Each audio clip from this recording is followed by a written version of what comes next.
Thank you very much, Prof. President. Good evening, colleagues. We are now going to start with our webinar.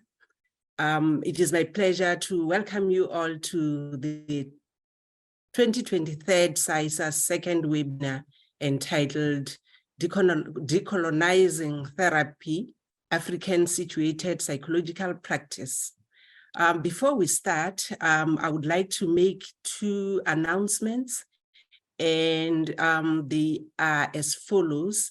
The first one is just to inform you or to remind you about the 27th Annual SAISA Congress, which will be focusing on hope and healing, and it's going to take place on the 4th to the 6th of October 2023. At the Emperor's Palace in Johannesburg. And it is during this Congress where you will meet some of the webinars and workshop presenters in person. And I also need to remind you that this is a CPD point Congress. The second announcement is that we are left with 3 CPD workshops in our series, and the first one will be on clinical psychology on the 26th of July. The second one is forensic psychology on the 2nd of August, and the last one will be neuropsychology on the 16th of August. Please see our SAISA website for more details regarding the workshops. Colleagues, I have the honor to introduce to you the moderator of this webinar. It is Professor Thulini Sodi, who is a registered clinical psychologist. He is currently employed as a professor of psychology at the University of Limpopo. He holds a master's degree in clinical psychology from the University of Witwatersrand and a PhD from the University of Cape Town. He has just completed a second 3-year term as a member of the board of the South African Medical Research Council. He has previously served as a vice president of the Health Professions Council of South Africa. I think I've connected. I don't know what's going on now. Oh, okay.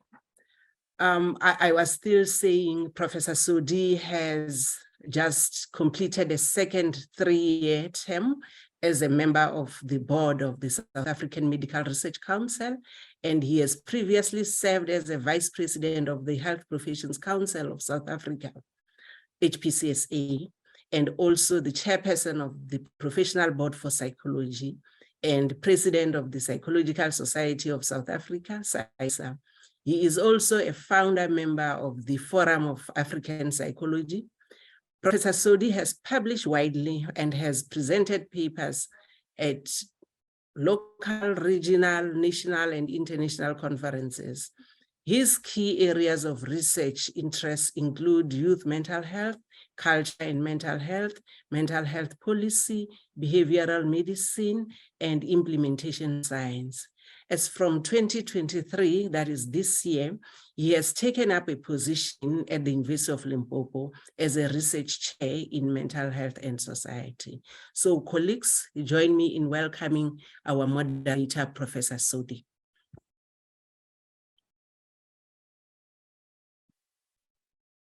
Thanks, Prof. Murauzi, and greetings to everyone, the presenters who should all be here, I guess, to the delegates, to the SAISA management and executive, and of course to just thank SAISA for these wonderful initiatives that really get our practitioners to be close to the practice and also the kind of activities that help them to get some points. Thanks for introducing me. And I want to believe that quite a number of participants today may have interacted with me one way or the other. When I checked through the list, I could see some familiar names, and I really feel excited when I see people that I know. Maybe just to remind the delegates that there will be at the end, towards the end of this workshop, in the chat box, I think there will be some evaluation form, CPD evaluation form, or some information that will lead you to that, which you then need to complete so that you can be able to get your CPD points. And the same applies to the presenters. What should happen is after the workshop, you should be able to complete whatever form that would be there for you so that you could also be favored with your CPD points. So that is essentially what I thought I should just say at the outset. Maybe to outline the process, we hope to have each presenter talking for about 15 minutes. I know time is always a very serious challenge, but we'll try and ensure that each one of the presenters is speaking for 15 minutes, and we will defer the questions and comments to the last few minutes so that we don't find ourselves going overboard with some of these questions and comments before we give others a chance.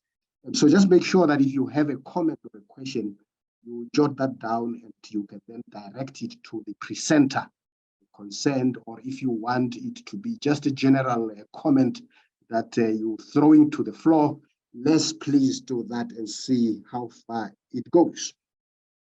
Now, in coming to the webinar itself, I'll just try to put up, and I believe my skills will not fail me, because I know sometimes we try hard with technology, but it fails us. So let me just try and see if I can get this on this system here, because that is one of the, should I say, the lessons that one still has to get. But I believe something is showing right now. You can see this if at least one of the participants just indicate that you see something there. I thought I would put this up just to indicate what we are up to and to preface the webinar with this background that I believe is very important to situate what we're going to be talking about. African people have painful experiences of oppression and trauma as a result of colonial oppression that has negatively impacted on their mind, body, soul, and spirit. Some of the results of this colonial onslaught are self-hate, self-doubt, and lack of confidence in our knowledge systems, some of which have been with us long before colonial conquest and subjugation. Sorry about that. In the field of mental health, we need to uncover and talk about some of the therapies that respect Africa's history and culture.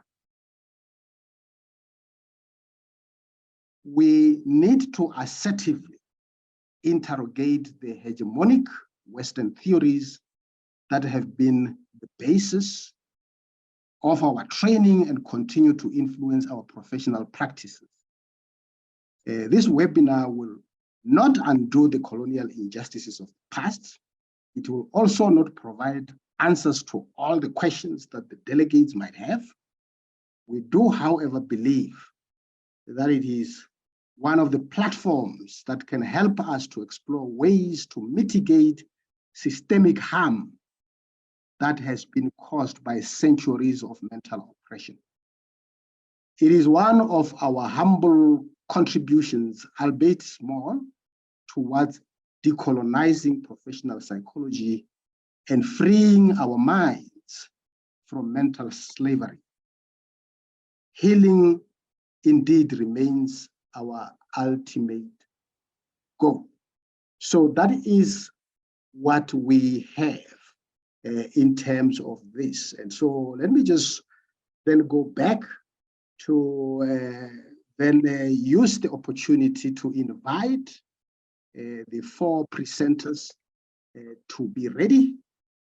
And we're going to start with Gogo Thembelihle Mashiro. And then after her presentation, we will have Mkhulu Anele Siswana. And after that, we will have Dr. Jude Clark. And the last presenter will be Dr. Javangwe.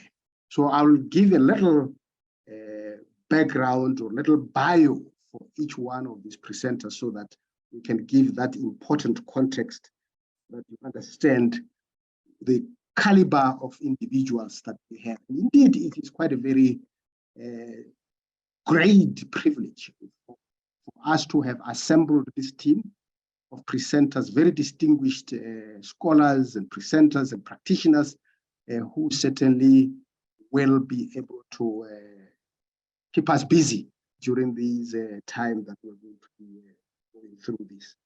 Just starting with Gogo Mashiro.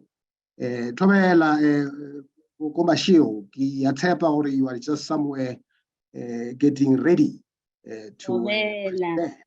Yeah, we're really happy that you have joined. And let me just give a little background before she comes to share with us her ideas.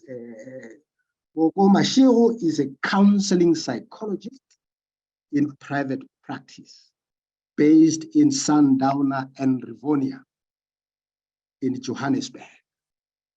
She was trained at the University of the Witwatersrand, where she obtained her Master's of Arts degree in community-based counseling psychology way back in 2014.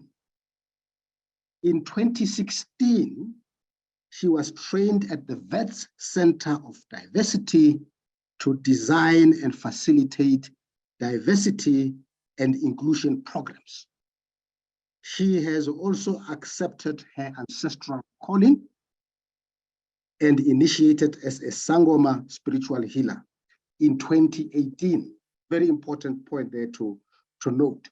Gogo Mashiro is a trainer, a supervisor, speaker, and writer in her multiple areas of expertise and interest. She has worked in schools, universities, and with corporates. She has recently founded a group for psychologists who are Sangomas, spiritual healers, to educate, support, and supervise in working with clients that have spiritual or psycho-spiritual needs within the therapeutic space. Very, very important niche area there that we should really appreciate her venturing into that. Gogo Mashiro is a psychologist and indigenous healer. She is actually wearing two hats. And as I always say, when I talk about people of her caliber, I would say she is living in two worlds. And so I guess today she's actually going to share with us how she navigates between these two worlds. The title of her presentation is Sisebenza Nabadala. We work with elders. Gogo Mashiro, it's my honor to introduce you to the team. If you have your PowerPoint slides, you can actually project them. I think Uputu Mohammed has my slides. Okay, Mohammed, if you have, let's get that projected. And in the meantime, okay, yes, I see. Soon we will be watching the bioscope. Yes, there we are. And we can just go on to the presentation mode. Thank you, and over to you, Gogo. Okay, let me see. Can everyone see my screen though, or see me at least, because I need to do something before this formal presentation. Yes, okay. We can see you and we can see the screen. So over to you. Sanbonani, Tumelang, Tobelani, Aksheni, Togozani. I have been instructed to start the session by lighting a candle. When we are in Dumbeni, or when we start spiritual work, or even when I am in my practice, I start with lighting a candle.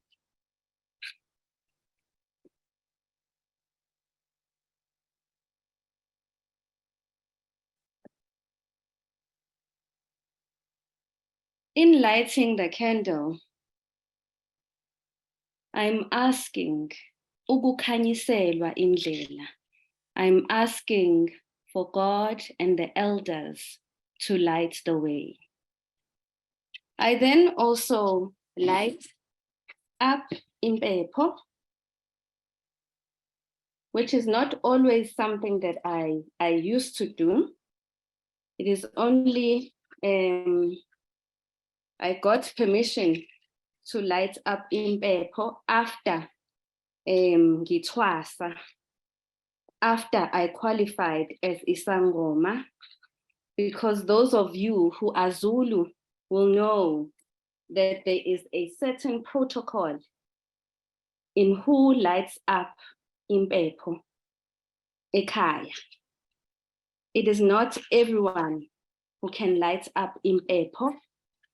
It is not everyone that can do this, especially if you understand what it is that you are doing. Ngithi makhosi, makhosi amakhulu, amagu bantu abadala. Ngicela ukuthi nibe nathi.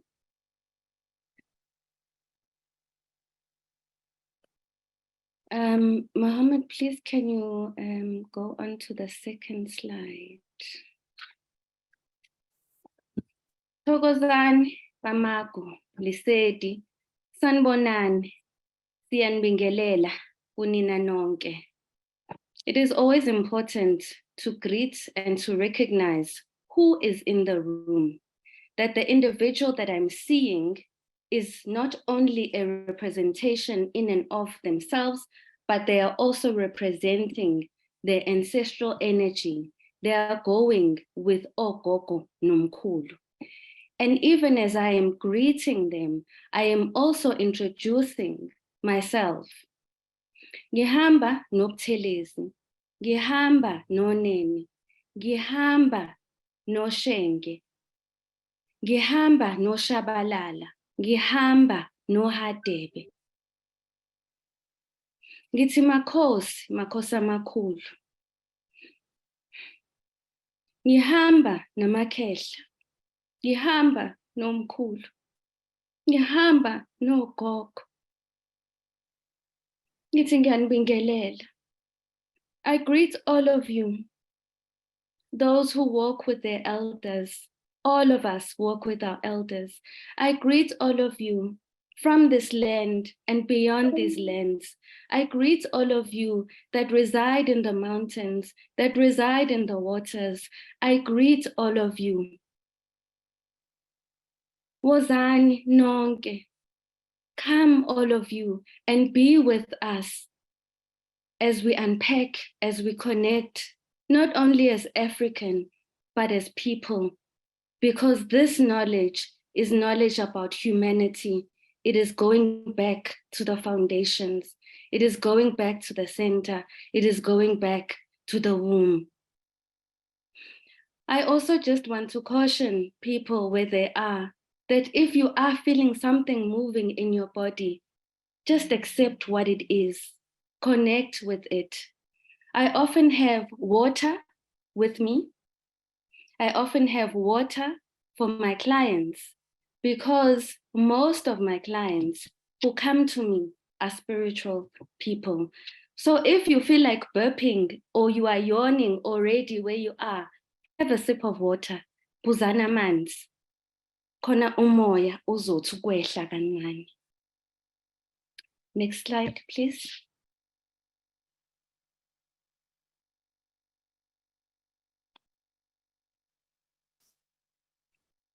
Hawukele thongo lam, ngihawukele thongo lam, ngihawukele thongo lam, ngihawukele we thongo lam, ngihawukele, hawukele thongo lam, ngihawukele thongo lam, ngihawukele thongo lam, ngihawukele we thongo lam, ngihawukele ngoba ngizenzanga.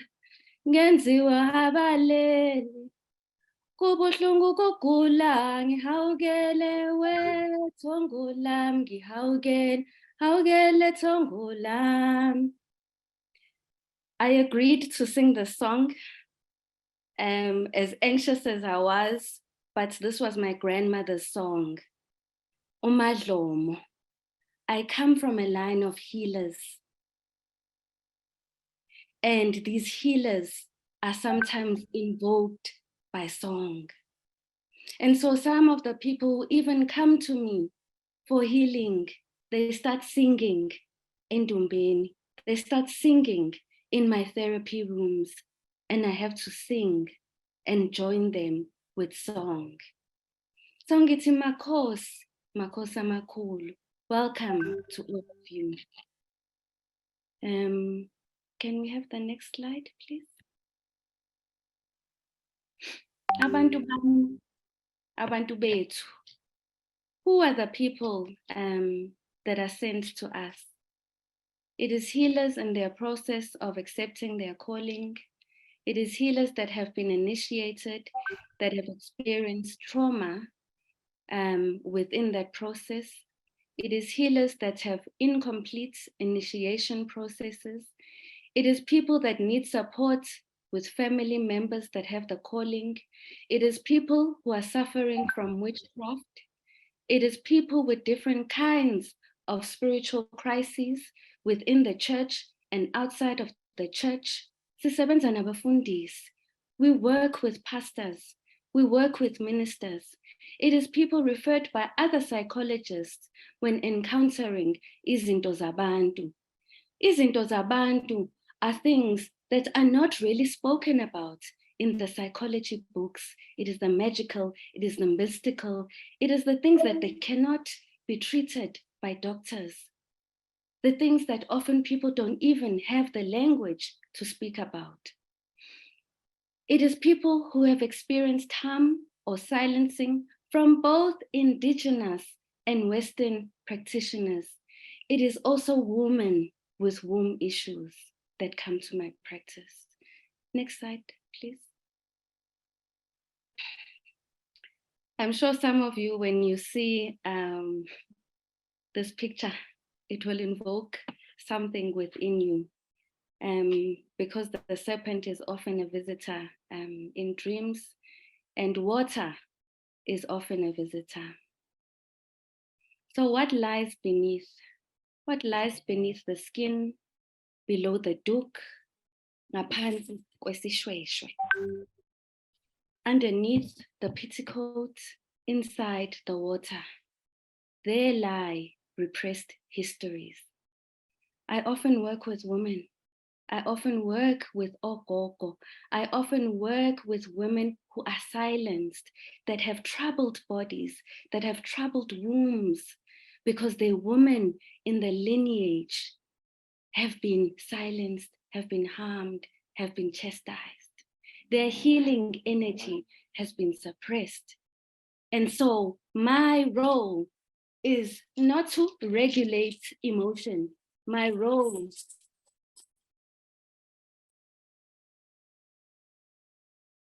is to invoke emotion.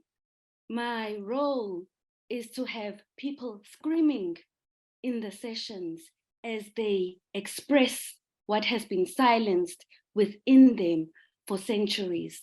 My role is to accept the gogos and the mkulus who cannot speak for themselves. My role as I work with ogogo is to make the body shake, is to make them communicate what it is that they need to communicate.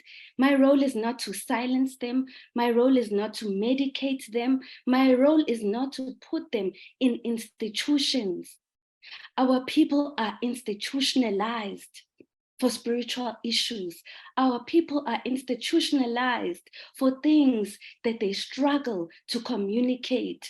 We were even talking yesterday in my group with Ogogo, and we're saying, because we can see the things that other people can see, or we can hear the things that other people can hear, we would have been institutionalized ourselves. Please, can I change, Mohammed? I try to just focus on one theme because there's so many things that can be covered. But often what comes up in sessions are dreams of water, different kinds of water. And often when in spiritual understanding, when one dreams of water, it is also a state of spirituality. What is the health of your spirituality? What is the health of Umsamo? What is the health of your ancestors? I remember one time there was someone who said, I was bathing in brown water. And I asked, what does that mean to bath in brown water?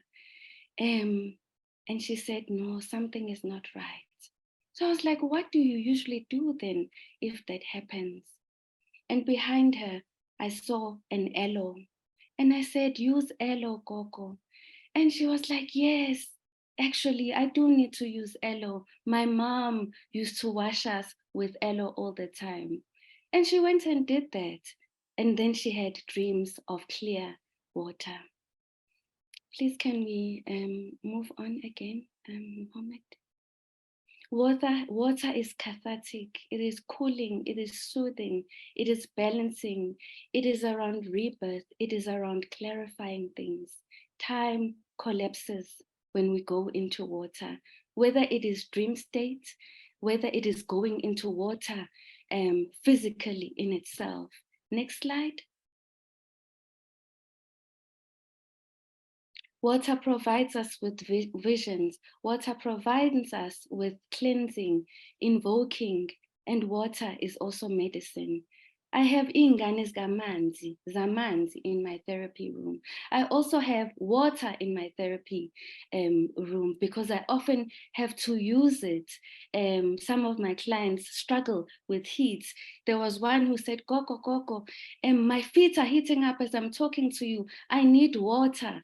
And so we poured water on her feet, and then she was able to come down and carry on with what we were doing. Next slide, please. And please be aware that I'm also rushing through this. So these are the different spaces that I work in. This is what typically looks like a therapy room in the first instance, except some rooms don't have candles, but water is always there. And this is what the second picture, what I was guided to in the recent months. And I really just want to talk about this for a moment. What I had noticed in some of my clients was shifting bodies, discomfort, because we are constantly looking at each other in our eyes. And if you remember us as Abantu, we don't really do that eye contact thing. And so what came to me was, you know what, we need to use the grass mat and lie down. And then the clients agreed. And they laid down on the grass mat, and I was sitting behind, and I sat still, and I listened, and I sat in silence. And then I was like, but this is not an unfamiliar position. Because if any of you have ever been to a spiritual assessment, and ugogo never, or umkhulu never looks at you directly. Umkhulu is either looking the other way and speaking. Umkhulu is either looking at the water and speaking. Umkhulu is either looking at the bones and assessing, or even behind you to get the message. Or umkhulu or ugogo have their eyes closed to get the message. So in that moment, we sat in silence, and I closed my eyes, and I received messages, and I passed them on to the client, and they resonated. And of course, the therapy that we do extends beyond the therapy space. We also go to the mountains. And the mountains also do its different kind of work. But I know Ugogo Jude is also going to touch on that work that we do in those spaces. I think, Professor Sodi, I'm out of time. Yeah, I still have 2 minutes to round up. I have a lot to say, but I don't have a lot to say in the space that we have today. Yes. So for me, this is an invitation to have deeper conversations, to have deeper connections, to not be afraid, to not stigmatize, to not separate our practices, because people are coming to me. People are coming to the very little group of dual practitioners that are in existence, but there's a long waiting list. So we need help, because people are suffering, and people need safe spaces to heal, to rebalance, to restore, to connect. Thokozani. Thokozani Gogo Mashio. Powerful presentation indeed. Completely different from what would have been expected, the conventional presentation in a national or international conference. Beautiful stuff. I'm sure a lot of members who are present here have lots of questions, comments. We'll reserve that to the end. And as you can see, the message is rushing in the chat box there, all talking about the beautiful work that you have presented there, and this is highly appreciated. Thank you very much, and obviously we will keep talking. I'm going to shift to the next presenter, Nkulu Siswana. And Nkulu Siswana hails from the land of Kwapaka in Mount Frere in the Eastern Cape. He embodies himself a hybrid of Ikapa, Elindileyo, Unulali. You see, today I'm going to learn a bit of isiXhosa. So please bear with me. And a bit of Gazi freestyle. And so I'm sure you can already see him there in the screen. Umkhulu Siswana holds a Master's of Arts degree in clinical psychology from Rhodes University, the Eastern Cape, and a B-Psych degree from Nelson Mandela, also from the same province. So he's registered as a clinical psychologist in full-time private practice and is the director of Indigo Wellness and Consulting Services. What is also interesting is that Umkhulu Siswana obtained a higher certificate in theology through theological education by Extension College. So indeed wearing quite a number of hats. He is a theologian, a certified local preacher in the Methodist Church of Southern Africa. He is a multi-award-winning clinical psychologist playing a pioneering role in placing mental health within an African-centered context, transforming the traditional profession into one that focuses on the needs of South Africans and the wider continent.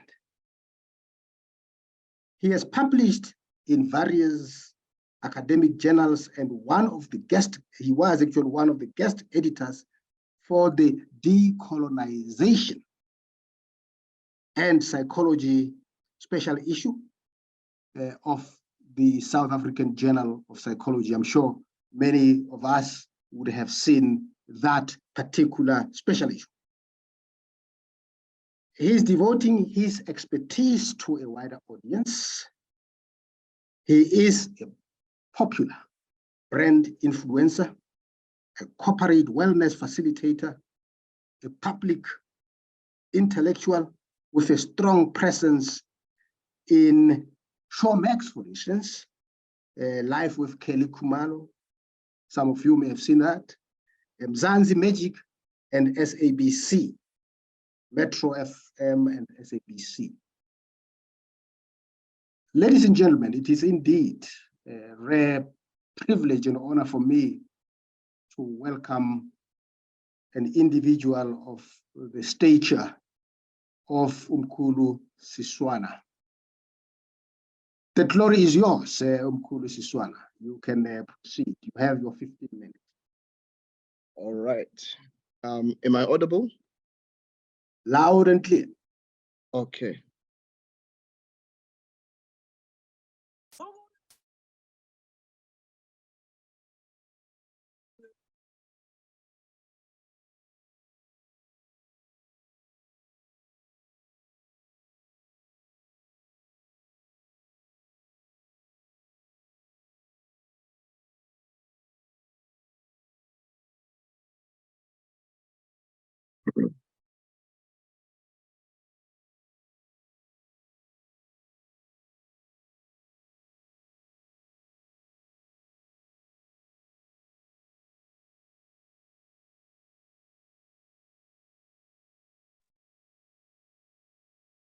Right, you can proceed if you're ready.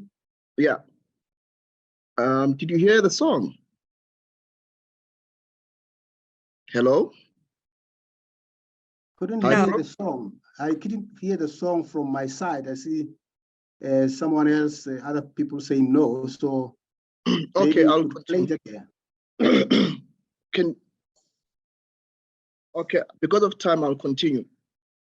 The title of my talk for these few minutes, it's titled Eziko Sipega Sisophula, Ngone Foundations for Engaging with African Spiritual Healing Practices. Gogo Tembi has said it. Mawukhuluma ngabantu abadala, I have my sniff here. I'll sprinkle it on the floor. Sithi Camagu, Thokozani, Makhosi, Lisedi Khanya. This is an acknowledgement of joy, peace, mostly acknowledge our people in the way that we embody ourselves. Our acknowledgements, umhlekazi, mntomdala, Thongwelihle Makhosi Mkhulu. Ndithi ke ndiyacamagusha ndicenga amabandla ndithi mabudede bumnyama kuvela ukukhanya. Now, these are some elements of what I'm going to unpack, but because of time, I won't go through it. So my positionality here, you can see on this image, an ancestral cloth. You see the queer rainbow nation kind of. So I often do not like people referring to me as a gay psychologist. I am a clinical psychologist that happens to be gay. I'm an African spiritual healer. I'm a Methodist preacher. I'm a theologian, and I happen to be a psychologist. And one would wonder, how do these impact on all of this? So unfortunately, there are different kinds of beings as a psychologist. So this is my typical conforming look of what a typical clinical psychologist or psychologist should look like. So, iziko sipheka sophula, what does that mean? I suppose for me, for psychologists and researchers and students with a sense of cultural foundations and indigenous ways of knowing, to open up intellectual and intercultural dialogues that go beyond our oppositional identities and all of that. To devise polarizing discourses that have characterized the colonial apartheid eras within academy. To exist in the spirit of connectedness, humility, and respect, and that affirms diverse stories, participating, bring, and validate knowledges of indigenous people. So, therefore, iziko becomes a central place because those who are Xhosa and Zulu would know eziko, that's where we go for umlilo, to go and gather, share stories in Tsomi, Amabali, by grandmothers and knowers in this space. Now, my framework, the kind of work that I do is located within the works of Vera Berman, holding space for my multiple identities as a healer, as a clinician. Our African scholars, I call them prophets, Gogo Tembi. Prophets such as Prof. Kopano, Prof. Augustine Noye, Prof. Sodi, Mkhize, Baloyi, Water Nobles, Puleng, and many others. My positioning around decolonization, coloniality, my understanding of theology as a trained theologian, and autoethnography. So people often ask, how did I land here as umuntu abantu abadala? Ibizo lwengulo yakwantu, that is kuthiwa ndimhlophe. Ukugula versus ingulo, that is most people often confuse being sick and being embodied by abantu abadala. And from 2017 to the end of 2020, it has been a rough time in my life. Where ngigula physically, I was physically ill, until my psychiatrist said, I've tried everything I could try for temporal lobe epilepsy, trauma, you name it, until I had to consult and I got to understand that I've got this thing that is very difficult. And it took my time to accept this because it was really difficult. Part of it, I had to leave my academic job at UJ to focus on this because I was told your time is up. And I wondered, did Rhodes University really rob me? I mean, my higher education training and formation, I've always asked myself, who turning African psychology?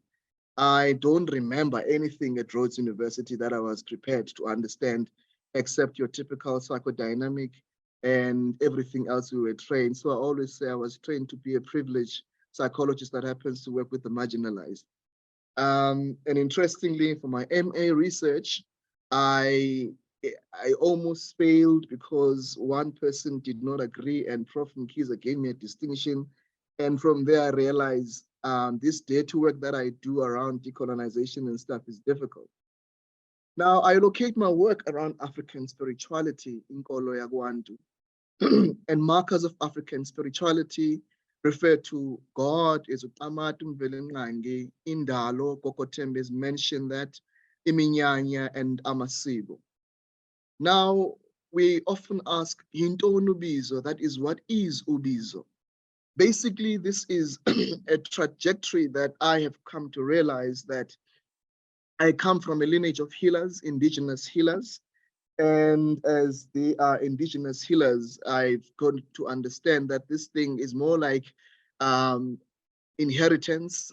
Some people are privileged to have been left with farms, but some of us are left with this beautiful gift.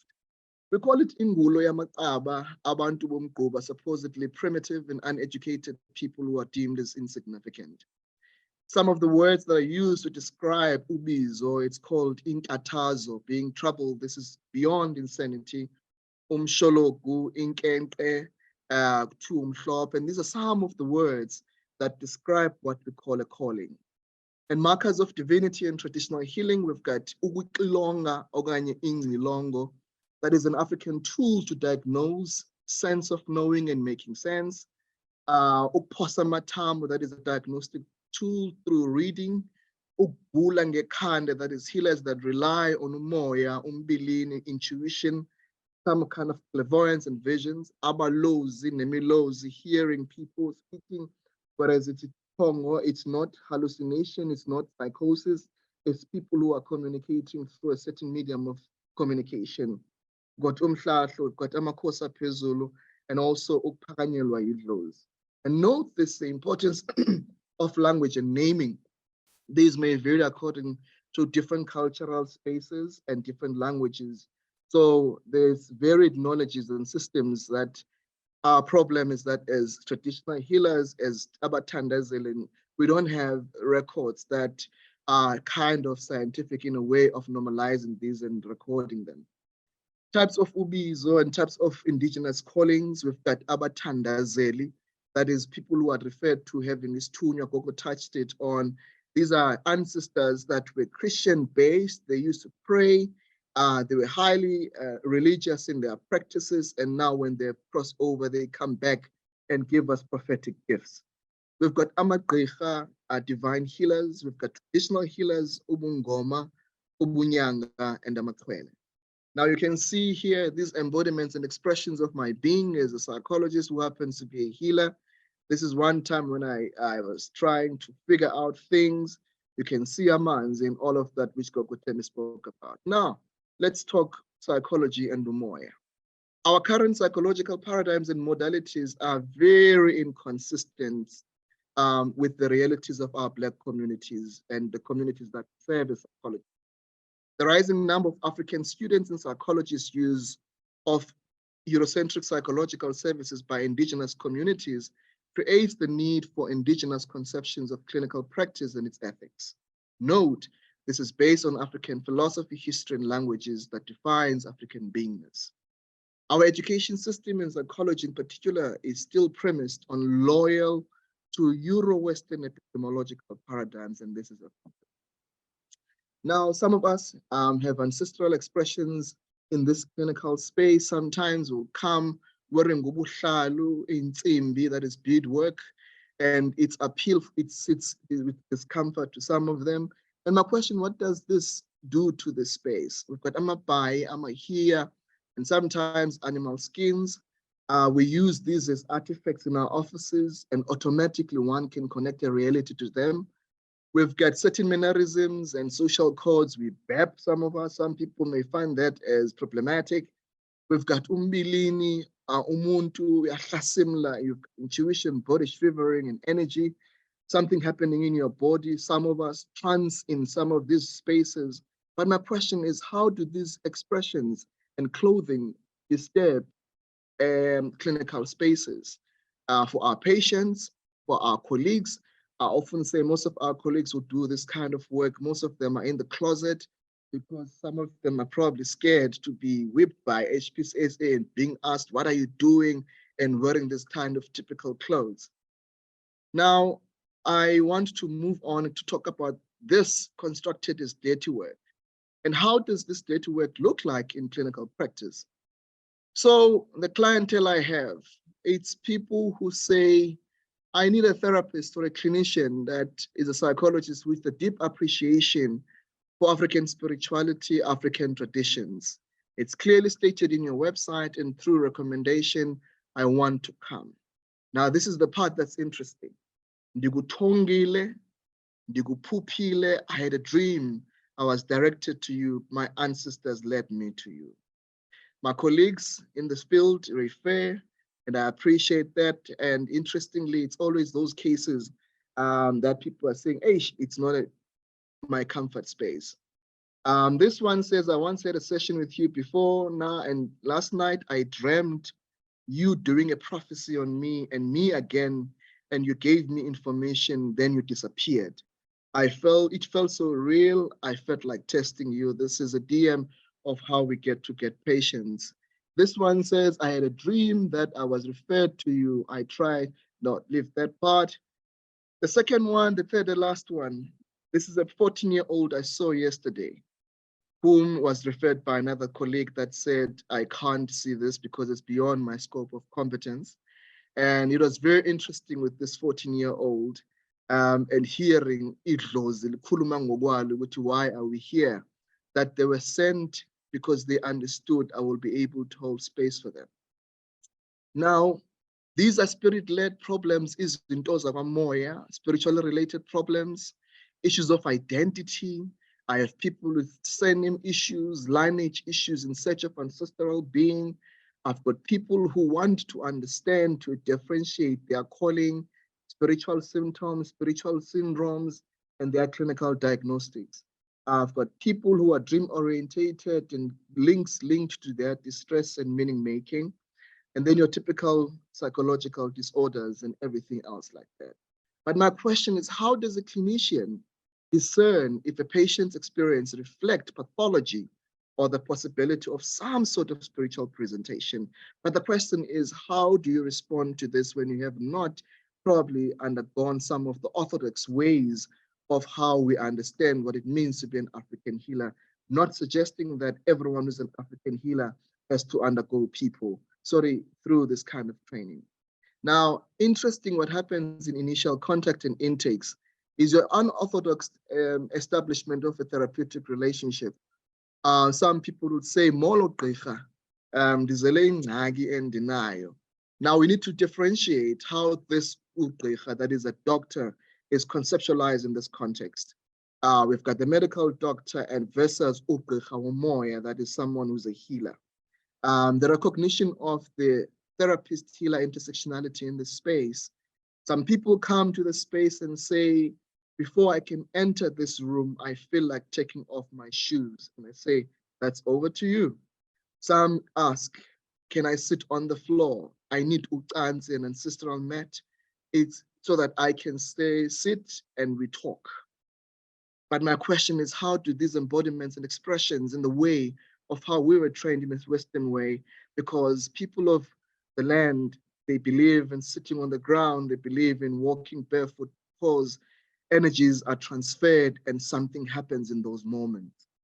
As I've highlighted in my history taking, I have a lot that I focus on lineage tracking and making sense of identity. I ask, what is Thakazelo? Because some of these things, they help us to make connections. But the question is how to respond to African presenting problems that look like something that is a spiritual syndrome. We can work with psychiatrists, we can work with psychologists, but sometimes I've seen the importance of working with traditional healers and faith healers as part of my team, working with mediums and people that are spiritually inclined. This is the kind of dirty work before I start my day. I do deviance work. I shisimpepo. Interestingly, this afternoon, I had a meeting with my landlord that told me that my contract has been terminated because he's Indian and also it contradicts with his traditions. And so he's happy to help me to leave quite early. And I said, good, it's fine. I'll find a space that I can practice in the way that I want to. I cannot be dictated by spaces and how people want. And ideally, questions around this work, There's an issue around costing versus then people would ask, should I pay Kanyiso or should I refer to tariffs? We've had some people who sometimes would want patients to pay through medical aids when they were just doing something probably like uklola, but it wasn't uklola. So now we need to be very cautious around what we do. And I love what Gogo mentioned about the spaces we separate. On the far end of my space, I've got the therapeutic aspects, the room that looks modern, that looks nice. And on the other side, I've got my space that I use for meditation and all of that.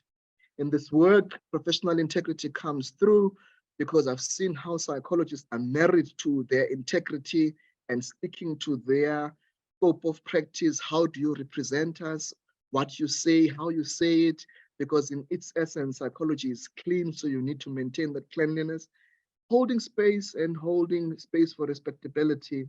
We need to be respected in the kind of work that we do, because it is very important for some of us who do this kind of work, because some of us are called for this kind of work and to hold spaces for marginalized bodies. Unfortunately, we work with people who are in search of different truths, that sometimes theory, psychodynamic, CBT, and systems cannot help us, but we need to tap into what is deep. Siyabulela kakhulu mawethu ngokusiboleka indlebe zenu. Sithi ukwanda kwaliwa ngumthakathi. Thank you.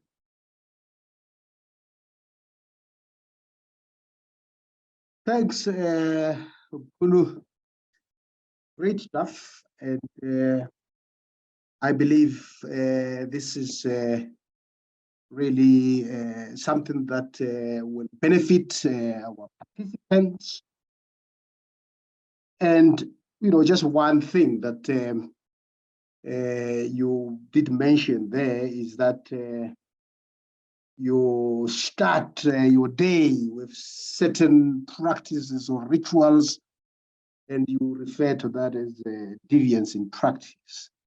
And of course, the jury is out there. Deviance, or is it simply a way of starting your day in an African context, given our realities? And of course, somewhere along the line, and I see this with Gogo, Bashiro there and yourself, you know, some comments and questions coming around issues of ethics, you know, having to move between these two worlds, and then what happens to the HPCSA ethical code. I'm sure these are some of the things that will come up as we move into the question time, the discussion, and really are looking forward to that. Beautiful comments coming through, as you can see in the chat box, which clearly indicates that you had the delegates eating from your hands, as they say. Many thanks, Kugu Siswana. I'm Kulu Siswana, sorry. And then let's move to Dr. Clark. And then I'm just going to give a brief bio there of Dr. Jude Clark. She is an independent consultant and practitioner within the social justice and developmental arena. She is a clinical psychologist and African feminist with expertise in the area of trauma, gender, and group process. She spent 14 years as an academic before moving into full-time practice, facilitating group processes on issues of social justice, transformation, diversity, inclusion, and healing in community, academic, and corporate domains. She has journeyed with NGOs, NGO leadership, both within South Africa and internationally, from community-based organizations to collectives of human rights defenders and climate justice activists, to United Nations agencies. Dr. Clark is deeply invested in exploring and expanding what is decolonized therapy, collective healing process, feminist politics, and ethic of love and care, particularly for NGOs and in activist and social movement spaces. She is the founder of Deep Wellness, an initiative and social enterprise invested in unpacking what it means to be truly fundamentally well as Black women and Black people. More and more, this has meant engaging racial trauma, interrogating and overcoming those things outside and inside ourselves that diminish us, and as part of a collective healing journey, accessing more deeply our wells of power and joy. She's going to talk about decolonizing the psychotherapeutic process. Looking forward to your presentation, Dr. Clark. It is indeed my pleasure to welcome you. And ladies and gentlemen, please let's give Dr. Clark an opportunity to present. Over to you. Thank you. Thank you, Prof. Sodi, and good evening.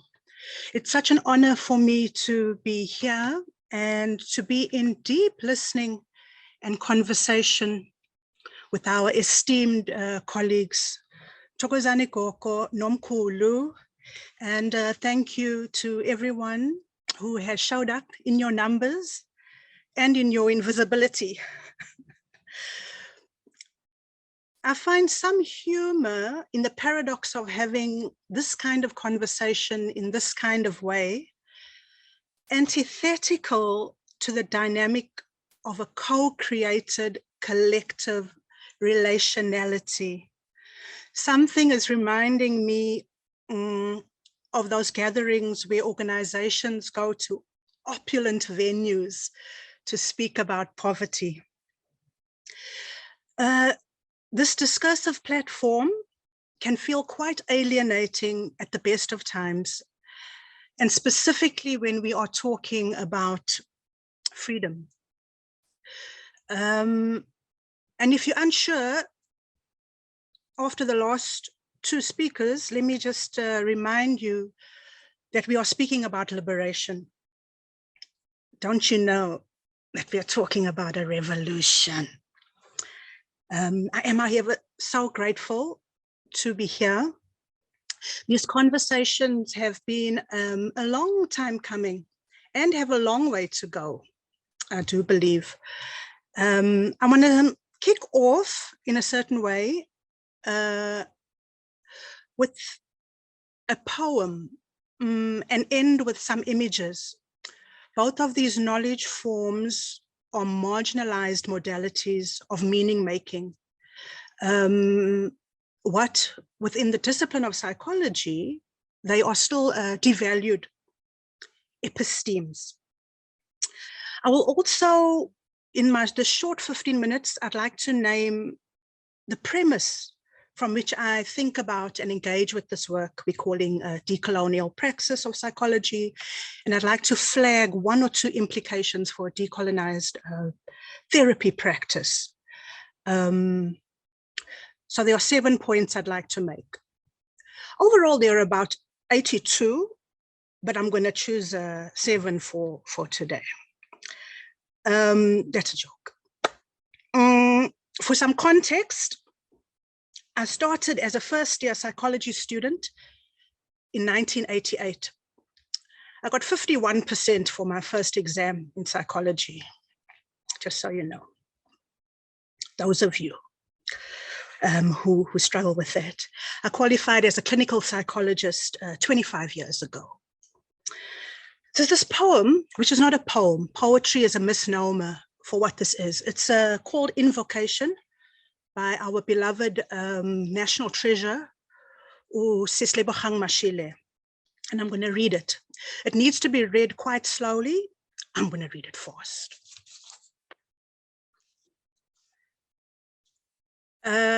Here's perhaps premise one. A decolonized psychology is a psychology of invocation. The poem is called Invocation. We call on memories buried inside skeletons of the first people to walk the skin of the earth, who nursed and nested in the cradle and spread civilizations across the planet like seeds. Tell us of the air that flows through the heart of the land to all of life and creation. Tell us of breath, the first song. Tell us of words like constellations of ideas mapping our contribution to humanity. Tell us of infinity, how the universe lives in us. Tell us which stars bear our name so that we no longer have to fear the night. Tell us of earth, of roots that course through the body of the land like veins through flesh.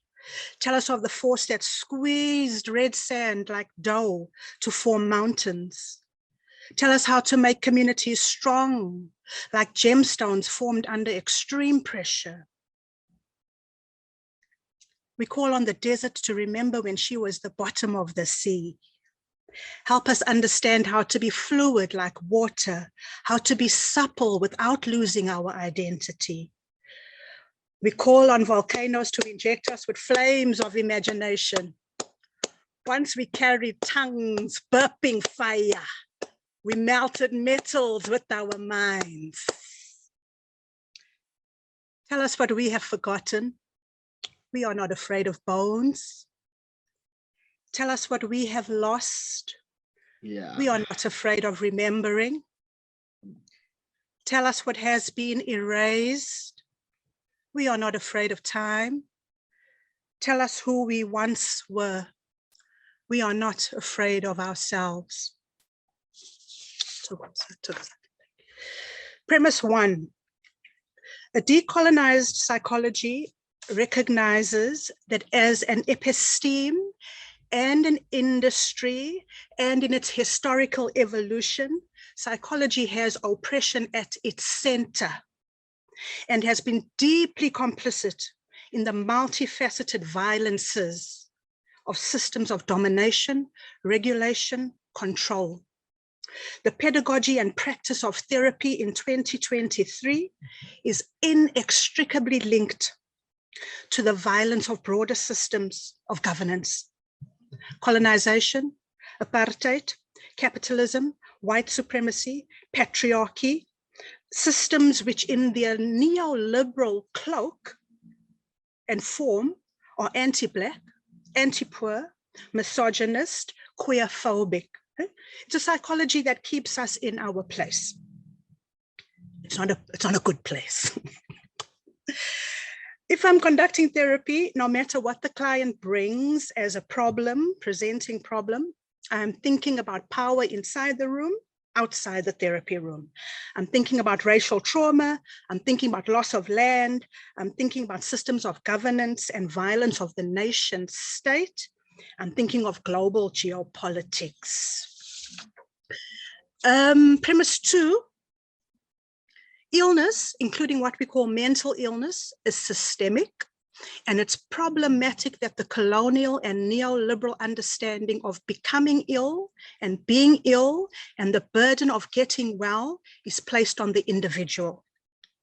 Of course, adding further complexity of what we conjure when we think of this notion of an individual. Let's talk for another day.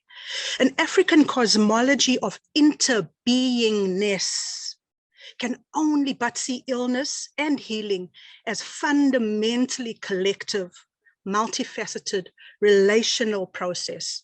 Relational in vertical, horizontal, spiral, diagonal, spherical, that's the word I'm looking for, ways, across and beyond the dimensions of the physical. Premise three, a decolonized psychology and therapy radically disrupt preconceived and dominant ideas of space and time. And thank you to Ugogo Nomkhulu for giving beautiful examples of that. A decolonized psychology reconfigures our relationship with spatiality, temporality, corporeality.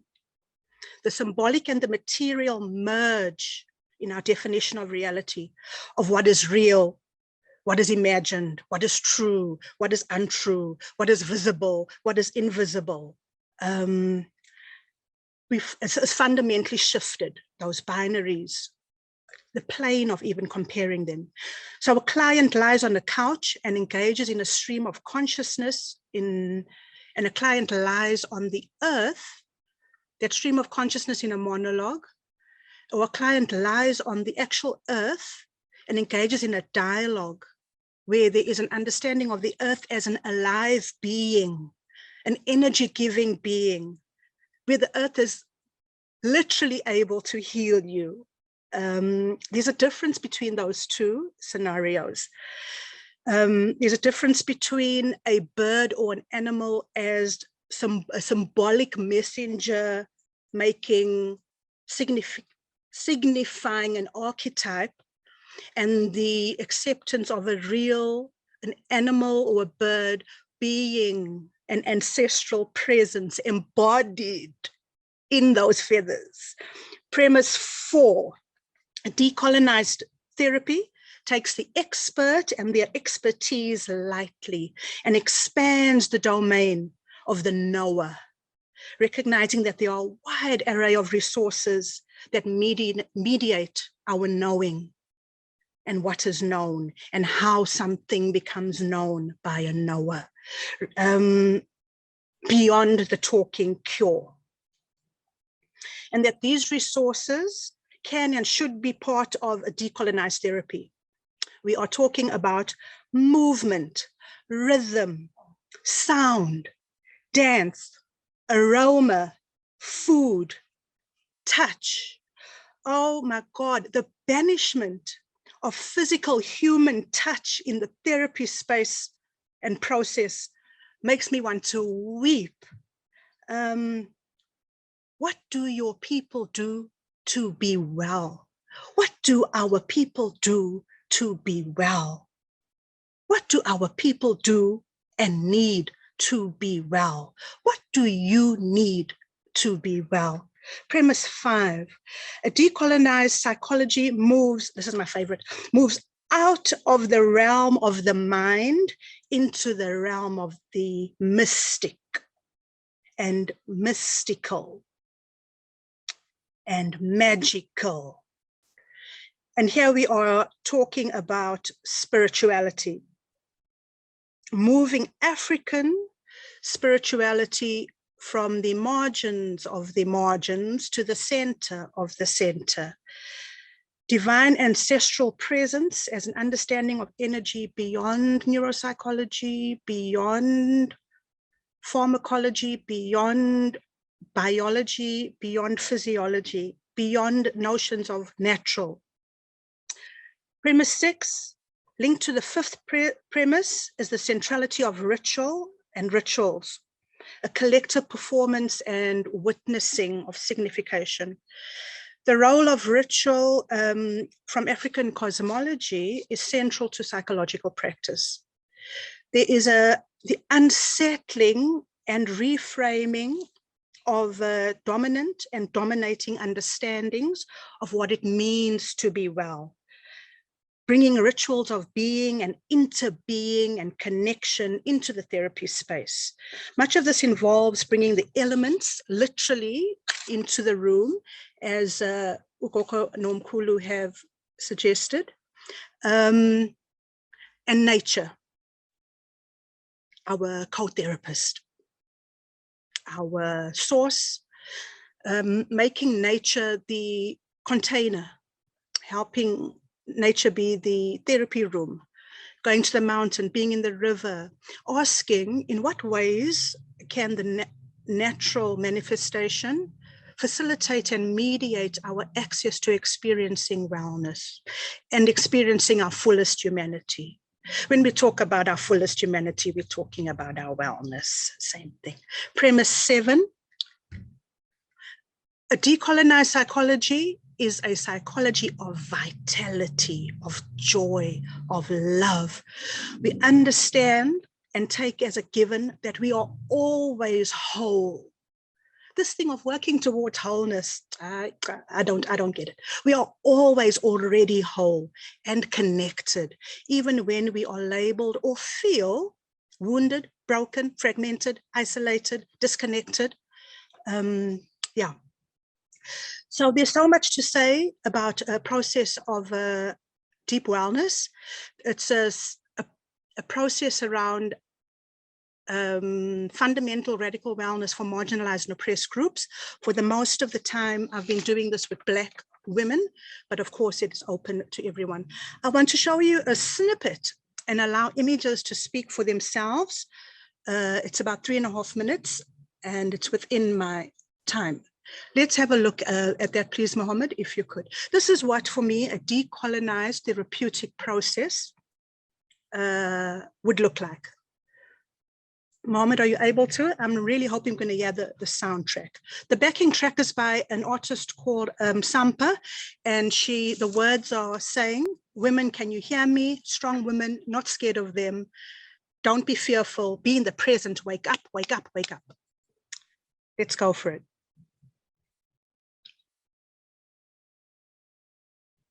Mohammed.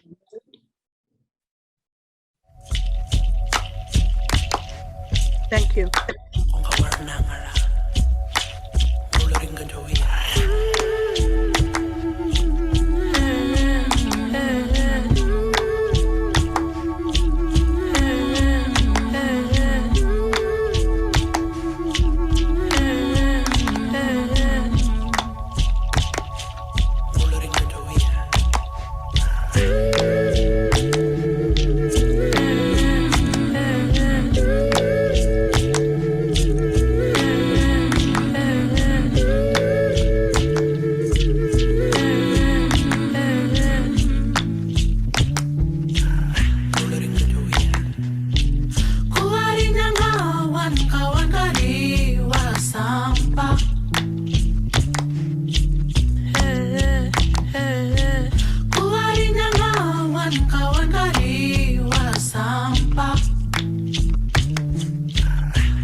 Thank you.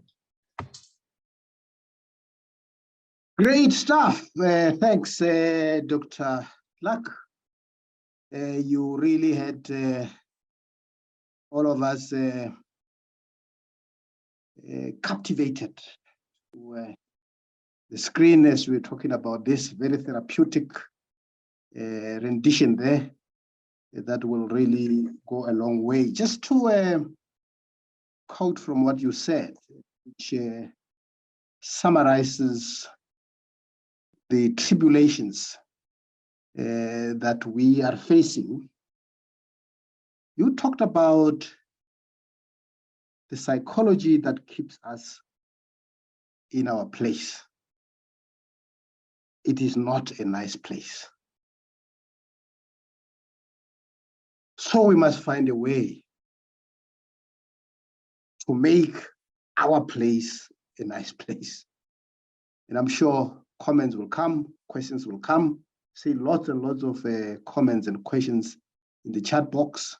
We will address some of those. And without much waste of time, I'm going to now go to the next presenter. Of course, I'm also aware that our time is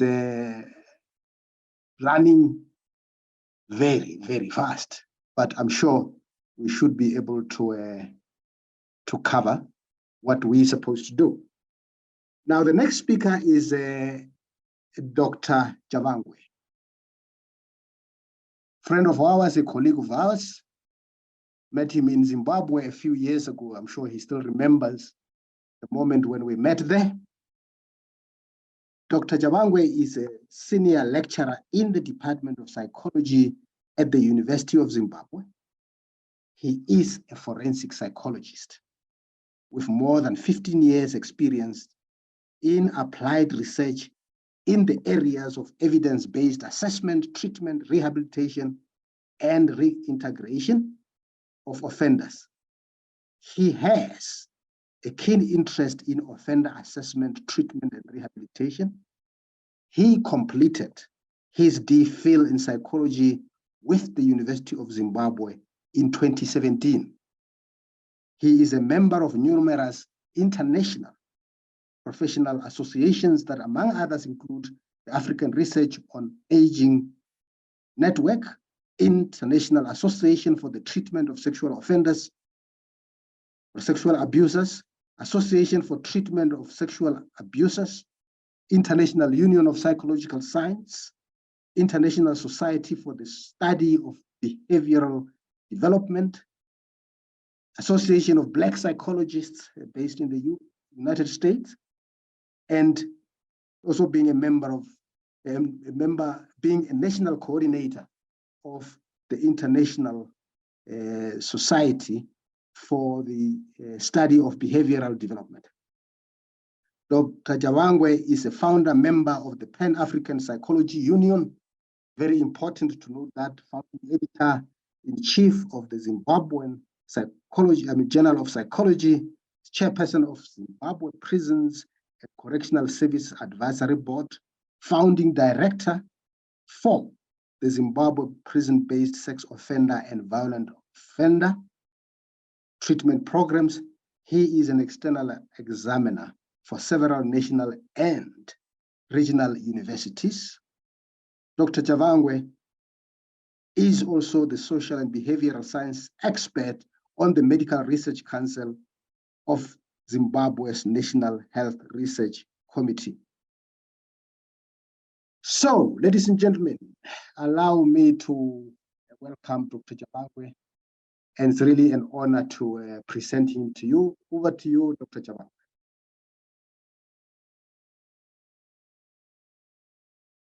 I hope he is there. Yes, we can see you. So if you could project your presentation and start firing on. Okay, thank you so much for the kind words, Professor D. And greetings to you colleagues. It's quite interesting that we meet at this time when It's one of the most prime times, particularly in my practice. Although I do quite a lot of work, like with people who have committed crime and the like, there is another side of myself that speaks to African psychology. I was born and bred in a family of diviners. Our family is well known for the rainmaking ceremony. And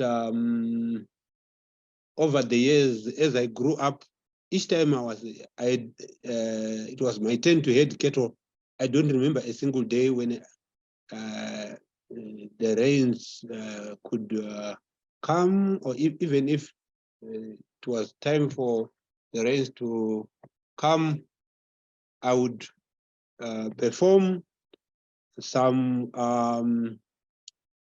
ritual that would prevent the rain from falling. And only when I perform and do that, then it will rain. So then over the years, I've also come to be, like, currently I'm the bishop in the African Apostolic Church, or Apostle of Africa, which is the Zimbabwean independent church. So I really blend quite a lot in terms of the work that I do and the work that is done from elsewhere. I'm sure, Mohammed, you'll be able to share my screen, my presentation, or can I share from this end? So my presentation is, while Mohammed is doing that, my presentation is entitled Pasinyimo Makungo IGA. That is, before they were groundnuts, what did crows feed on? Now that we talk of psychology, now that we talk of psychotherapy, and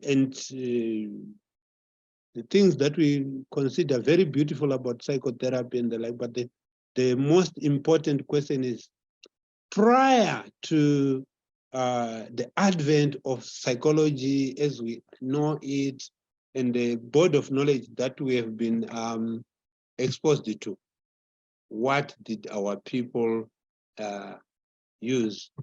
What did our people thrive on? So we really need to interrogate that, and this helps us to understand that psychology, as we understand it today, let me just try to share my my slide. I should be able to. Or if the SAISA team is ready, you could also project it from that side. Mohammed, It would be better if Yeah. Dr. can just share from his side, Okay. please. Right, I think I can share it from here. Can you all see my screen? Yes, Almost it's there. coming up.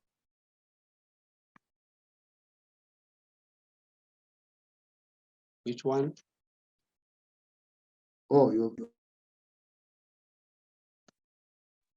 gone to something else. We see your Gmail. Maybe just go back and project the slides. Let me share my screen.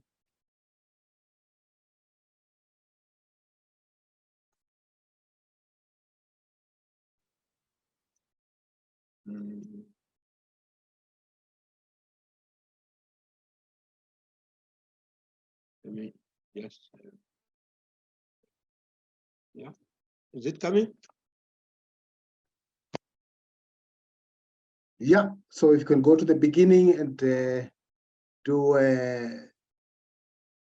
the Perfect. slideshow. Yes, just Okay. the beginning there. Right. presentation mode. Yeah. Layout. Sorry. Oh no, it goes back to the other side.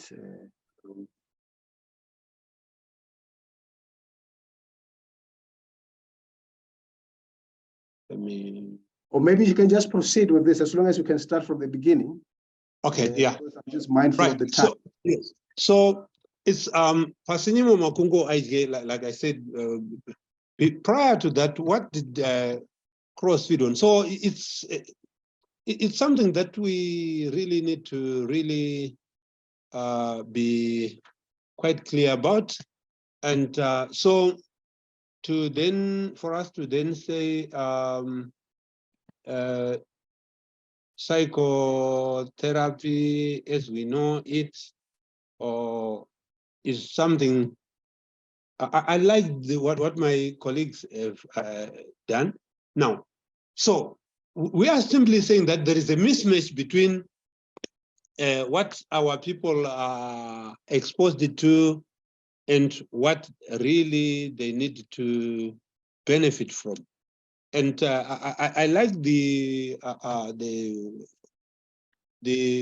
late Archbishop Desmond Tutu's observation that we need to stop just pulling people out of the river. Some of us need to go upstream and find why they are falling in. So we are simply saying that we need to understand our problems from an African perspective, from a very cultural perspective, from a traditional perspective. We need to understand those issues. So our starting point for me is the curriculum. And what I actually do is that the first assignment, I normally give my students 3 assignments. The first assignment, I ask them to go to a traditional healing session and observe what is happening there. I want them to identify the tools of the trade and to identify the Africanness in what is happening there, and then to interrogate the mainstream psychology theories vis-a-vis what they see there. If it's about, for those that do forensic psychology, I ask them to attend a traditional court session where it could be the village head, it could be the headman, it could be the paramount chief, where they are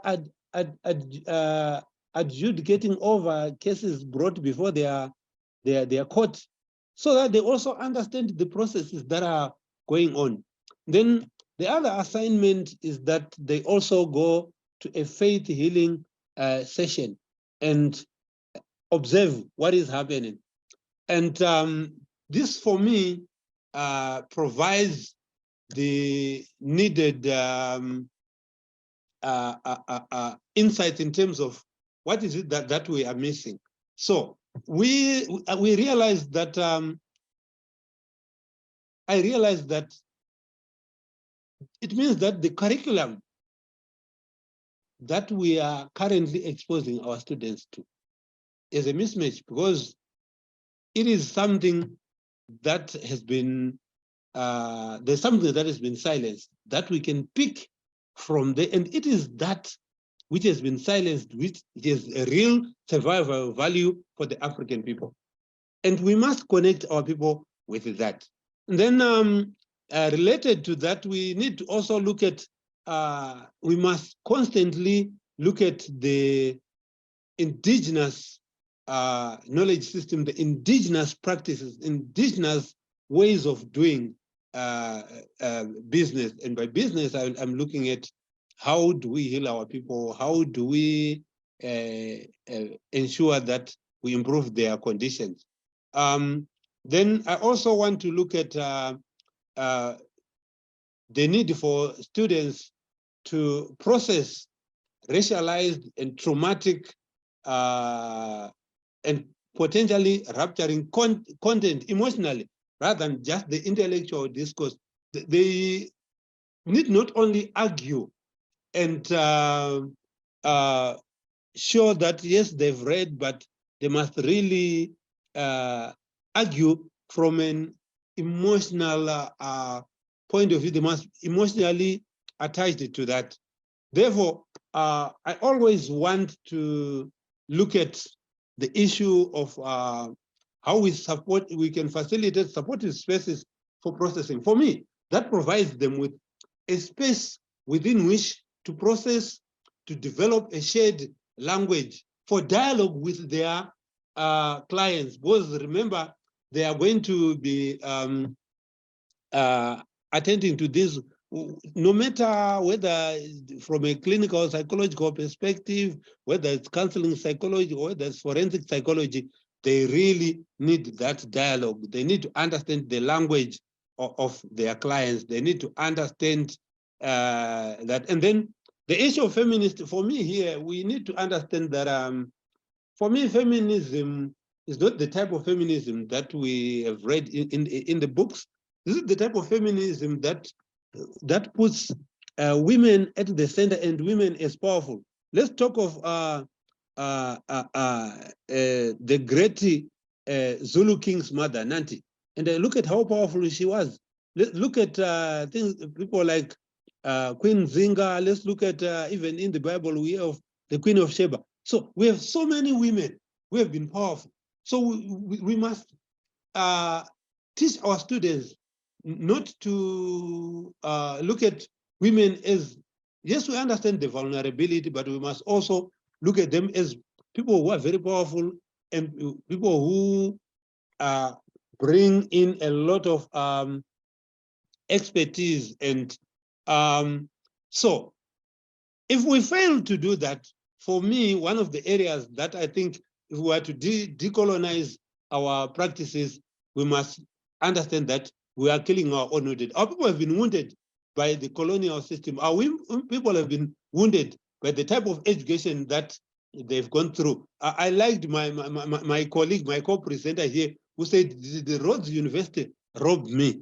You know, so for us, let's look at the location of our practice. Unfortunately, most of our practices are in urban centers, far away from the people who really need the services. That is the conventional psychological practices. So for me, the practice should be embedded in the people, closer to the people, so that the people don't walk longer distances. Then the language of engagement, the conversations in most cases, they tend to be in English, whereas it can be done, you know, even it could be in Ndebele, it could be in Zulu, it could be in Shona. So tinofanirwa kutaura kumele sikulume labantu. So those are the things that we need to know. So let's also look at the pricing models. You found out that the pricing models currently, yes, we talk of the money, the dollars, could be the rands or whatever. But what's wrong with our people paying maybe if they to use whatever is at their disposal, if they've got, if they've beast, if they whatever, let them do that, so that way we are decolonizing psychotherapy, because we are allowing our clients to pay in the mode that is very user-friendly to them. And I want to attest that I was one of the people who introduced, when I was the chairperson of the advisory board for one of the boarding schools, I allowed parents to actually bring livestock to, and then we would keep the livestock, like for beasts, we would keep them for a month or two, then we sell. And by the time we sold, initially the fees were just $200 US, and after 2 months or so, we would sell the beast for $400. So the school made more money. So then these days we see that most of the practices require people to be either on medical aid.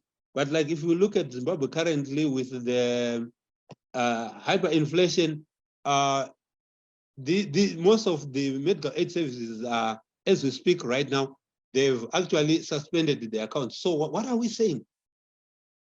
So Dr. Chabangwe, sorry, yes. Dr. Chabangwe, just 1 more minute to go and you can wrap up.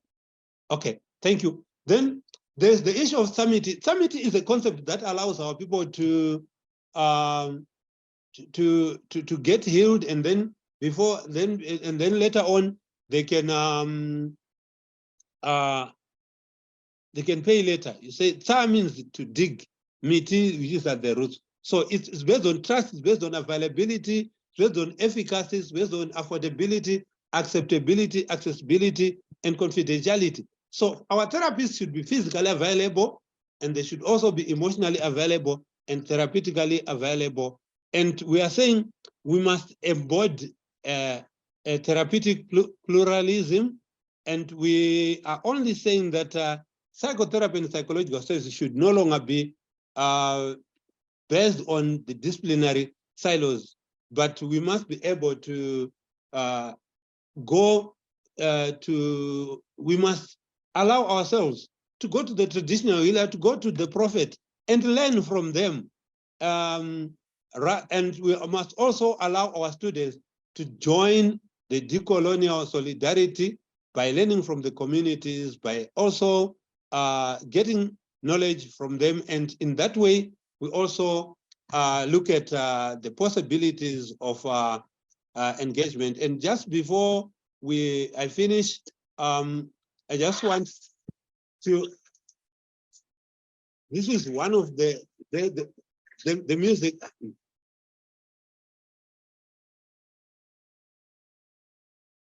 We don't have the sound. Yes, some sound. Yeah, there's no sound, but I'm sure you can then just move towards concluding. Maybe you can just talk to it and then from there conclude in the next few seconds. Thank you.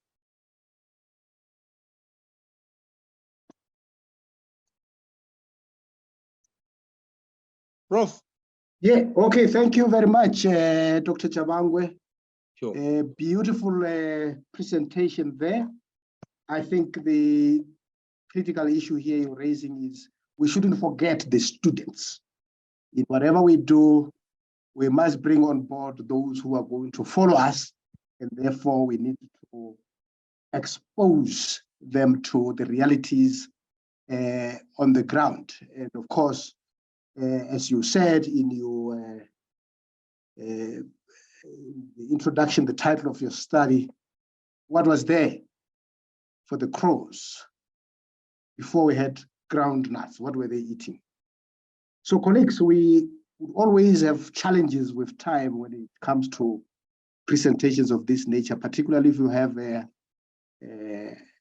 great presenters like we've had today, this evening. So we have very little time for questions, answers, and comments. And I saw earlier on there was a request that if you have any questions, comments, please put them in the chat box. Quite a lot, and lots of them that have come through, and I'm sure there could be a few more. And perhaps just a reminder again that the delegates should not forget to have to attend to the forms, the evaluation forms, the CPD point forms. I'm sure that is something that will appear very quickly on the screen. So, do we have any question that colleagues would want to and of course, you can exit the presentation mode, Dr.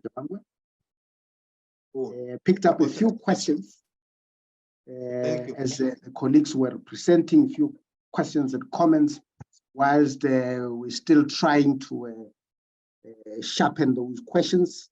To Gogo Bashir, how do we balance, or how do you balance your work as a traditional healer and clinical psychologist, This is with regards to the ethical boundaries that are set in place by our professional body, the HPCSA.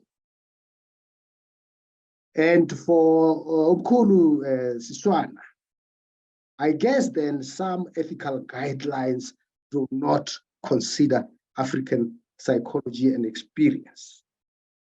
How do we separate psychology or psychosis from our communication having with or communication with our ancestors? I think that's something there that has been raised. Dr. Clark, a comment there from one of the members of the audience tonight's presentations encourage us to embrace integrated, decolonized practice.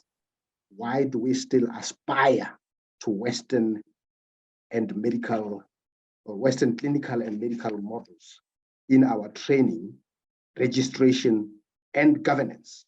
What is the way? And essentially, the same question that would be posed for Dr. Jabangwe there. Will, I think there was one member of the audience who says, will these links be shared? And I would like to follow their work. And I'm having difficulty or a difficult time finding some of them by online search.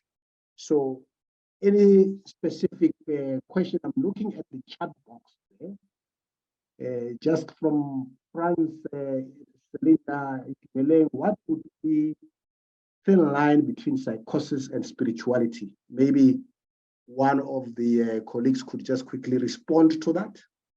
We can still push about 5 minutes for these questions and comments and comments. So any taker, just for this specific question, what would be the thin line between psychosis and spirituality? And I see Gogo there and let's hear. Yes, I'll start with why separate psychology and spirituality. I don't see that as a big question for me. I mean, we have Jung and transpersonal psychology that speaks about Eurocentric spirituality. I think the problem with the kind of work that we do, that people are in search of this separation, it makes people uncomfortable. The fact that I mentioned earlier that the cleanliness of psychology, how it has been presented, it's been given privilege. So for me, this separation takes away the power of what we're trying to do. And most of the time, it's the client that come to us in search of their own truth, in the way they want it to be unpacked. So if I go to Woolies and I want a product at Woolworths, I'm expecting to see that product. So eventually for me, I don't think separation will help us. And that's where I stand with this, that we'll continuously do. I mean, you've done so much work in African psychology, Professor Mkhize's. The reality is we want to know, how does this look like in practice? And you can only get to understand when you are in practice and fully immersed in it. As an outsider, it looks dirty. As an insider, it makes sense.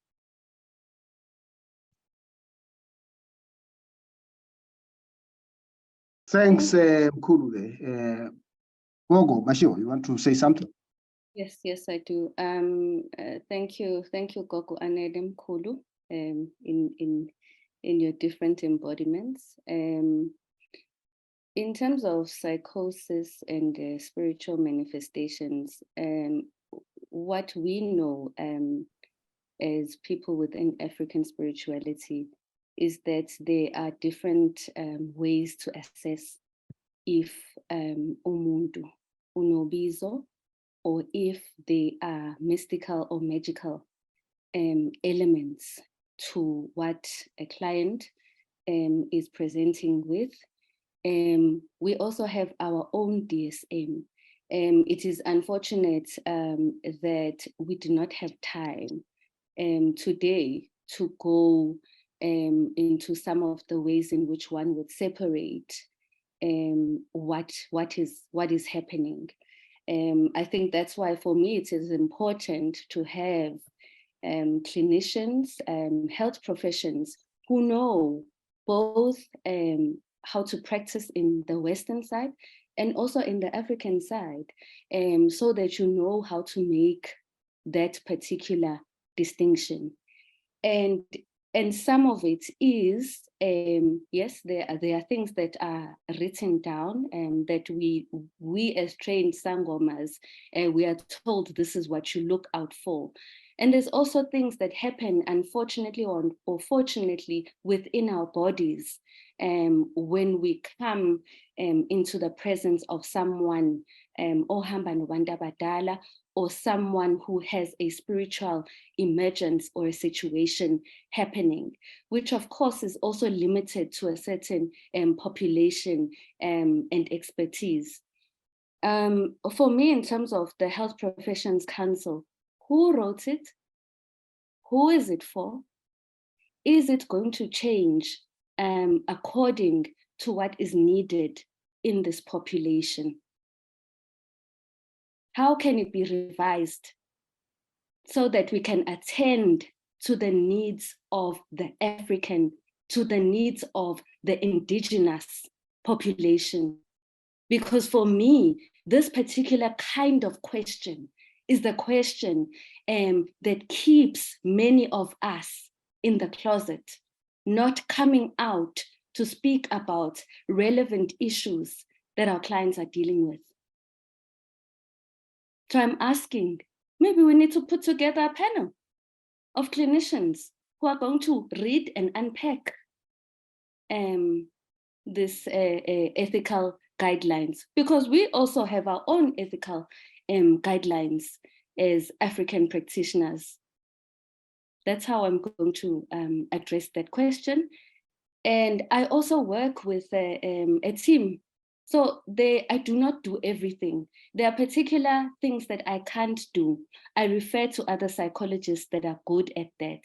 There are things that other gogos can do, and someone comes to me and they ask for a spiritual assessment, but I'm seeing them for therapy. I'm like, no, I can't do that. I need to send you to someone else to assess you spiritually. And then we can see the alignment or misalignment in terms of what we've been talking about. Thokozani. Thanks, Thokozani. I think lots and lots of questions coming through, but I'm painfully aware of the limitations of time. I wish we had 2.5 hours or 3 hours, but the reality again of working in Western spaces, isn't it? We have to limit our conversation to only 2 hours. And I see there is a message in the chat box there. Thank you for joining us. Kindly click on the following link to complete the CPD attendance register. Failure to do so will result in your points not being awarded. Please do so as we're having just 1 more minute to wrap up. I think that's going to be very, very critical for us. I believe that the space will be still open and active for the few minutes after we conclude, so that colleagues can be able to complete that. And as I said, unfortunately, there are many questions we would not be able to answer those. And I think one of the questions here was, can the speakers share their contact details? Because some colleagues here in the audience may be having some referrals that they would want to make to colleagues like yourselves. And of course, the other question is, can we share the links and the presentations and so on? I'm sure that is something that I'll defer to SAISA as to whether colleagues, to SAISA and the presenters, as to whether they can share their presentation. Colleagues, we don't have much time. In fact, we are on the dot in terms of the 2 hours. Unfortunately, we may not have the opportunity to give each presenter a moment to sort of throw their concluding words, but we really appreciate And on my part, I could really summarize all these by saying, yes, it has been a very wonderful moment. 2 hours pregnant with lots and lots of information that is obviously going to reach all of us, and the kind of information that certainly challenges Western psychology or the psychology that we have been practicing. And we need more and more of this. And having said that, I would then want to thank the delegates for coming through in their large numbers. This has been phenomenal. Look at the numbers that have been in attendance. This is, I think, one of the moments when you really feel proud to be a part of the profession of psychology and see such a lively debate and so many people in attendance. I want to thank the speakers, Gogo, Mashio, Umkulu, Swana, Dr. Jude Clark, and Dr. Zimbabwe. This has been a wonderful experience for all of us. And please, in the future, be available for more of this. And I'm sure you have just scratched the surface. We're going to have more requests for this. And of course, lastly, to thank SAISA team, the management, the organizers of these webinars. You are doing a fantastic job. Let's continue with this kind of activities to get our profession to be a nice place, as Dr. Clark has indicated. For now, it is not really a nice place. So, again, if I could conclude and say, by virtue of the authority vested in me, I dissolve this congregation. And many thanks.